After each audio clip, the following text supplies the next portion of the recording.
sports. Welcome to the show, Dr. Todd McGrath. He's a sports medicine specialist at the Hospital for Special Surgery, and he's going to break it all down for us. Great to see you today. Good morning. Good to see you as well.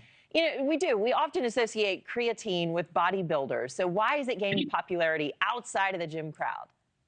Well, so we've known for a long time that it had some benefit for power and strength in bodybuilders. What we're learning now is that there's some benefits outside of just bodybuilding that, the general public may benefit quite a bit from. People who are fairly active and athletic, it seems to help more in endurance athletes than we've seen in the past.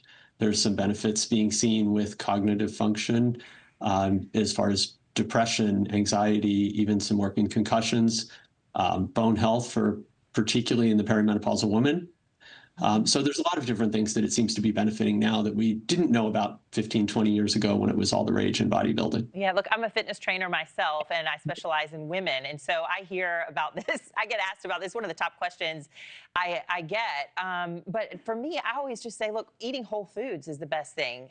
Do you disagree with that? I mean, if you just ate a clean diet that was high in lean protein and fruits and vegetables, and you got in all your vitamins and minerals and everything, do you think you really need creatine? So we don't know for sure on that. It depends on what that whole foods diet is. In general, I think that you're absolutely correct. That is probably the single most important thing you can do is eat a well-balanced diet. Creatine itself is found in meat and fish and things like that, a little bit in dairy, but it's not found in the vegetarian diet. So sometimes a little bit of supplementation may help. It is an addition to what you're doing already, though. It doesn't replace a good diet. It doesn't replace good exercise or anything like that. Now, what happens if you take creatine, but you are not working out, you're not exercising? Do you still get all the benefits?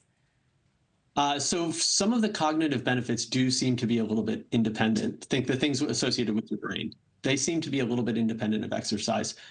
The rest of it, whether it's bone health or strength gains and things like that, are tied to exercise. So no, you can't just take creatine and get all the benefit. Yeah, I hate when you think you can just take a supplement, take a pill, take a powder, and really, if you just get outside and even just walk and breathe in some fresh air, do a few push-ups or something, that's going to be great for your brain health as well, and it doesn't cost anything at all.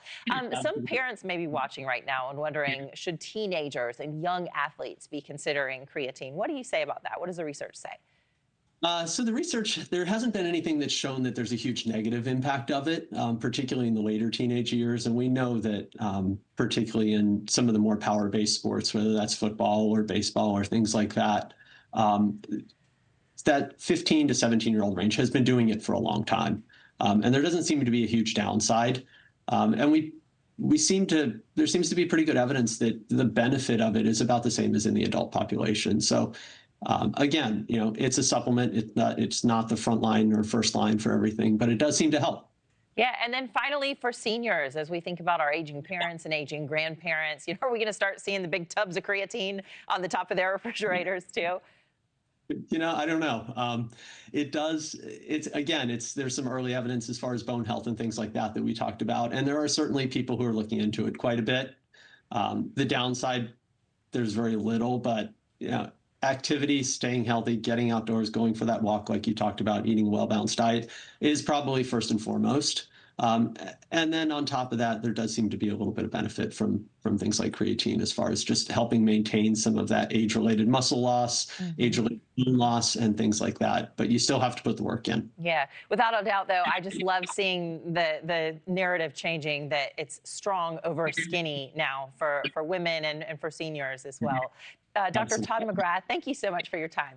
Thank you for watching. Subscribe below and download our NewsNation app right now on your phone, and you will get fact-based, unbiased news for all Americans.